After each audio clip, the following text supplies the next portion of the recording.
Well, the now Duchess of Cambridge wore a tiara that I think says an awful lot about the new royals. As Catherine stepped into the glittering room, wearing Diana's treasured tiara, the air froze and Camilla's smile vanished. Why her? Why now? The Golden Hall of Buckingham Palace, meant to shine with unity and pride, suddenly became the stage for a silent drama no one dared to name aloud.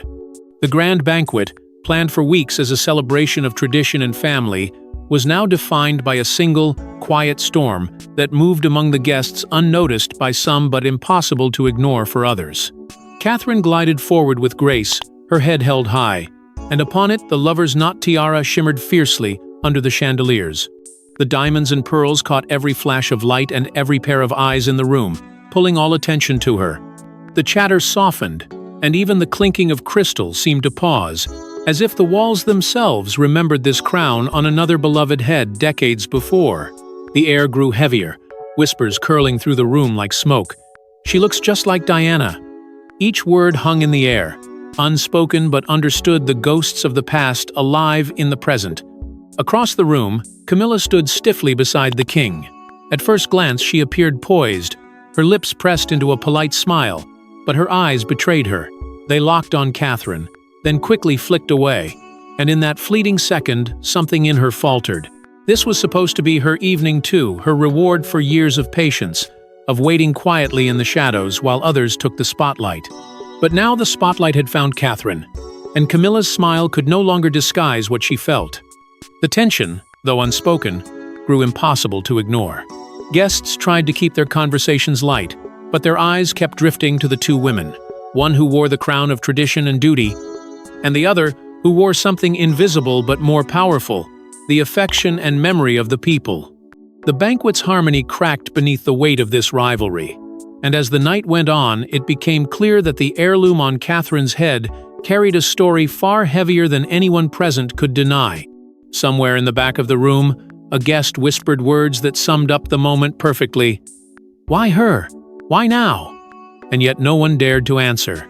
For beyond the diamonds and pearls, beyond the politeness of speeches and toasts, a quiet war was unfolding, one that began long before this night and would continue long after. But to understand why this single moment shook the monarchy, we must travel back to the tiara's tragic and triumphant past. Long before it crowned a princess, it was crafted to immortalize love and memory, but it would come to carry so much more. The lover's knot was born not from vanity but from longing, a creation designed to embody the strength of a dynasty and the tender grief of a queen. In 1914, Queen Mary, a woman known for her unshakable will and meticulous attention to history, gave a single, precise instruction. "Make it like my grandmother's." Those words were more than a request. They were a demand that her family's story be etched in jewels that would outshine generations of silence and sorrow. The craftsman obliged, weaving together diamonds and pearls into an intricate, shimmering knot, each stone chosen not merely for its beauty, but for the weight of its meaning. The tiara emerged as a masterpiece heavy with both gemstones and symbolism. The knot spoke of loyalty, the pearls of purity, and the diamonds of endurance, together forming a silent promise that the crown would always find its rightful place. Queen Mary wore it proudly, understanding that it was more than an adornment. It was her message to the world that the monarchy endured not just through power, but through memory. When she passed it down to her granddaughter, the young Queen Elizabeth II, it remained a family treasure, locked carefully in the vaults, yet always waiting for its next chapter. Elizabeth, though surrounded by countless jewels and heavy with her own burdens, understood its quiet significance. She did not wear it often, but she kept it close, sensing its history, feeling the weight of her grandmother's wish resting in its glittering frame. In her hands, it became both a relic and a test waiting patiently, as though it somehow knew the one who would truly need it had yet to arrive. That moment finally came in 1981, when a shy nursery school teacher named Lady Diana Spencer became the bride of the future king. On that day, her tiara was bestowed upon her. It was meant to welcome her into the family with all the warmth and grandeur of royal tradition. The lover's knot sparkled atop her head like a crown from a fairy tale, catching the light and the hearts of millions around the globe. Yet beneath its brilliance, even then, shadows stirred. Those closest to the young bride whispered that the tiara, though magnificent, was unexpectedly heavy. As the ceremony unfolded, its weight pressed down on her, a subtle warning that the path ahead would not be as light as it seemed. What began as a gift of love and hope would soon become something else entirely, a silent witness to heartache, resilience, and quiet rebellion. And as it gleamed atop Diana's head, it would become her silent armor and the world's mirror to her pain. When Diana smiled for the cameras, the tiara sparkled, but behind the shine hid a woman's heartbreak. Every time she appeared at a royal event, adorned in the lover's knot, the world marveled at her grace, her beauty, her ability to light up even the coldest of halls. Yet no one could see the quiet war she waged beneath the surface, the heavy truths that clung to her just as tightly as the jewels did. The tiara, dazzling and regal, was also crushing. It sat on her head like a crown of expectation, sharp, unrelenting, and impossible to escape. Even though it pinched and weighed her down, she wore it anyway. That was Diana. She understood that the lover's knot had become her armor. In public, it glimmered as though she had conquered the world, as though her life were a fairy tale written in diamonds and pearls. But every sparkle only made the contrast clearer when she turned away from the cameras and faced the emptiness waiting behind closed doors. She bore all the rumors, the betrayal, the loneliness, and still she stood before the world with her chin high. The tiara became her shield, her defiance, her unspoken promise that she would endure. People didn't just see a princess when they saw her. They saw courage. They saw someone who carried sorrow with dignity, who refused to let it crush her completely. The public adored her for it. They watched her glide into banquets and state dinners, wearing the tiara, and felt something stir inside them, something between admiration and heartbreak. The lover's knot became inseparable from her story. No matter how much she suffered, she never let it show while she wore that crown. To them, she was untouchable. But in reality, every appearance chipped away at her little by little. The tiara didn't just sparkle, it pierced. Each knot and pearl pressed against her, as if reminding her of the tangled love and the cold duty she couldn't escape. Her quiet strength only deepened the tragedy of what she endured. Alone among hundreds, she bore her suffering in silence, turning it into a strange kind of power. And yet, it wore her down. Every dazzling event that the tiara crowned also left her more fragile when the cameras went dark. Behind palace walls, she cried. But before the world, she wore her pain like a jewel because she believed she had to. And when she was gone, the tiara could no longer bear to shine. After her death in 1997, it was locked away, hidden from the light, too heavy with grief to be touched again. For years it lay silent, as if mourning her absence along with the rest of the world. And for almost 2 decades, it remained hidden until a new princess dared to revive its story. The velvet box opened after 20 years, and with a single step, Catherine brought the past roaring back. It was 2015, and the world was caught off guard. That night, she appeared wearing the lover's knot, the same tiara that had lain hidden since Diana's death, too heavy with memory for anyone to dare touch. But Catherine, calm and unflinching, stepped into the spotlight and placed it on her head as though she had always been destined to. It wasn't just a royal accessory, it was a resurrection. And as the diamonds and pearls glimmered against the lights, the world gasped, as if they were seeing Diana herself return to them. For many watching, the sight felt almost impossible. The public could hardly believe their eyes as the first photographs hit the headlines, igniting a frenzy of whispers and awe. "It's like Diana is with us," they said, their words echoing across newspapers, television screens, and social media. The reaction was instant and electric. Images of Catherine side by side with the late princess flooded the world overnight, and people marveled at the uncanny reflection, not because she imitated Diana, but because she carried the same quiet strength, the same impossible grace that had once captivated millions.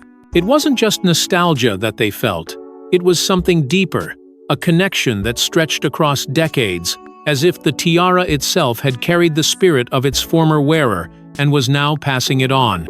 This was not simply a fashion statement, and everyone seemed to understand it intuitively. The tiara had become a bridge, not just between two women, but between two eras, two ideals of what it meant to belong to the crown. Catherine didn't wear it merely to dazzle. She wore it to remind everyone that Diana's story, her legacy, and her light had not been buried with her. It lived on, quietly waiting for someone worthy to carry it forward. In that moment, Catherine proved that she was not only part of the family but also part of something larger: the history, the pain, the hope. That night also revealed something that the palace had kept silent. The decision to give Catherine the tiara hadn't been made lightly, and though the public could only speculate, it was clear this was more than a ceremony. Whispers inside the royal circle hinted at quiet deliberations, unseen hands shaping the moment long before it happened.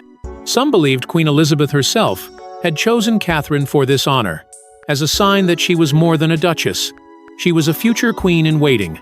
Others suspected that Charles had a say, perhaps as a way to heal old wounds and signal that the monarchy could still evolve. But no one outside the palace knew the whole truth. And while the public rejoiced, not everyone saw it as a fairy tale reborn. She waited decades to wear the crown, but even on her brightest night, her shadow was Diana reborn in Catherine.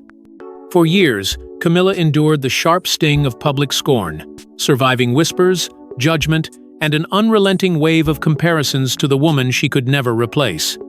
Every step she took closer to the throne came with another reminder of her unpopularity, another headline casting doubt on her worth. Yet she endured, transforming herself from an outcast into queen consort, inch by inch, her determination outlasting the storms. When Queen Elizabeth passed, Camilla finally stood at the summit, draped in titles and respect she had fought so hard to earn. She believed that moment would silence the doubt once and for all. But it didn't. After decades of being cast aside, she expected at least one quiet victory: the inheritance of the most prized jewels, the final symbol of belonging. It seemed inevitable. After all, she had waited, served, and endured. When the late Queen's collection was divided, many assumed the lover's knot would land on her head as both a crown and an apology for all she had borne.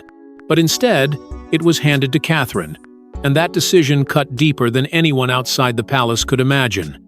For Camilla, it was a silent humiliation, proof that even with the crown on her head, she still stood in Diana's shadow, now reflected through her son's wife. At the banquet that night, Camilla wore her own tiara, a dazzling piece of royal history, yet she felt its weight differently, heavier, colder, more like a mask than a crown. As the room glowed with the chatter of diplomats and dignitaries, all eyes seemed to drift, not to her, but to Catherine. Even the cameras, relentless and cruel, chose their favorite without hesitation.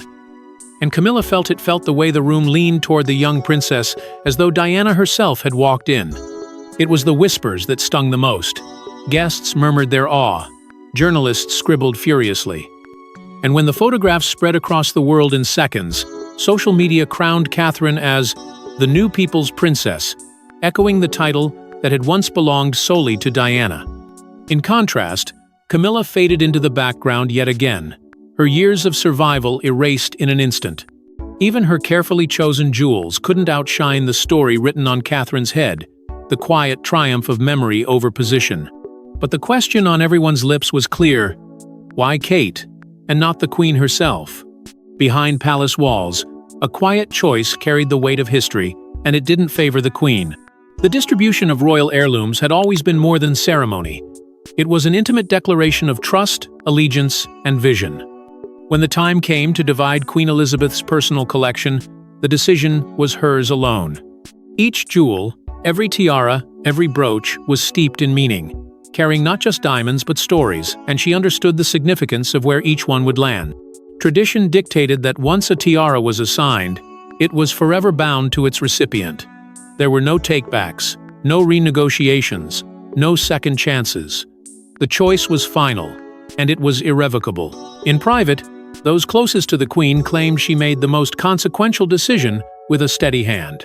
Though Camilla had weathered years of scrutiny to finally stand as Queen Consort, the late monarch allegedly saw something else in Catherine: a quiet resilience, a loyalty unmarred by ambition, and a calm grace that reminded her of her own early years. And so, when the question arose of who would inherit the lover's knot, the Queen did not hesitate. She chose Catherine, understanding fully well the message that would send a signal not just to the family, but to the entire world that the future of the monarchy would rest on memory, dignity, and connection to the people. To the Queen, this was not a slight against Camilla, but a deliberate nod to the past while planting roots for what lay ahead. Camilla, after all, was entrusted with other jewels, ones that carried deep ties to the Queen Mother and Queen Elizabeth herself, grand symbols of tradition, loyalty to the throne, and continuity. But none of those pieces carried the same emotional weight, the same resonance with the public's heart, as the lover's knot. That one belonged to Catherine now, chosen not just for her role, but for her ability to carry a story forward with quiet strength. What no one could say aloud was that the monarchy was at a crossroads, balancing the old guard with the hope of a more compassionate future. And in the Queen's eyes, Catherine embodied that balance perfectly. It was a bold decision, and one that would ripple through the family long after her passing. But she believed the crown would survive only if it remembered its own heart, and Catherine, she believed, carried that heart better than anyone else. The tiara's weight wasn't just on Kate's head, it carried the public's love and a powerful message to the world. The banquet continued, but every glance, every whisper in the room, told a story of silent rivalry. Beneath the gleaming chandeliers and the polite clinking of glasses, there was a tension so sharp it could almost be heard. Smiles were exchanged, toasts were raised, but the air carried something unspoken, thick with the weight of what everyone saw but dared not name. Around the tables, guests sensed instantly the contrast between the two women at the center of it all, between the queen consort and the future queen, between Camilla's quiet struggle and Catherine's quiet triumph. The tiara, glittering defiantly on Catherine's head, became the center of gravity, pulling all attention toward her and away from the evening's intended message of unity. What had been planned as a seamless show of royal harmony now unfolded as a quiet spectacle of competition. Even those determined to look away found their eyes betraying them, drawn again and again to the story written in diamonds and pearls. Catherine exuded an understated strength, the kind that didn't need words or ceremony to announce itself. Every subtle nod, every measured step reinforced that strength, while Camilla's presence, though dignified, seemed to shrink beside her. Behind their smiles, the women carried their own truths, Catherine wearing hers like a silent promise, Camilla hiding hers like a wound. The banquet was no longer about statecraft or diplomacy. It was about perception, about which woman could command the room without saying a word. And there, in that hall of whispers, Catherine's power spoke louder than Camilla's crown. As the night wore on, the contrast began to escape the confines of the room. Press photographers caught every angle, and by the time the event concluded, headlines and online chatter had already crowned their victor. "The People's Princess returns," one headline declared, accompanied by side-by-side images of Diana and Catherine in the same tiara. Social media swelled with admiration for Catherine, while barely acknowledging Camilla, as though she were merely a bystander at her own event. Every post, every comparison, every glowing comment added another layer to the story. A story that left no doubt about who truly owned the room that night. But behind the carefully rehearsed elegance, hints of unease simmered just out of sight. Within the palace walls, aides exchanged knowing glances, whispers about hurt feelings and bruised pride, slipping through cracks of protocol. The tension wasn't merely between two women. It was a reflection of something larger, something that could not be hidden forever. But the rivalry extended beyond two women. It reflected the crown's very struggle to balance past and future. One queen wears the title, the other wears the people's heart, both essential, but only one unforgettable.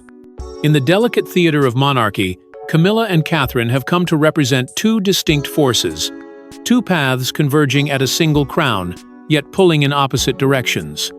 Camilla embodies loyalty to the throne's ancient traditions.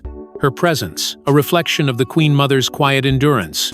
Her jewelry choices echoing the lineage of women who placed duty above all else.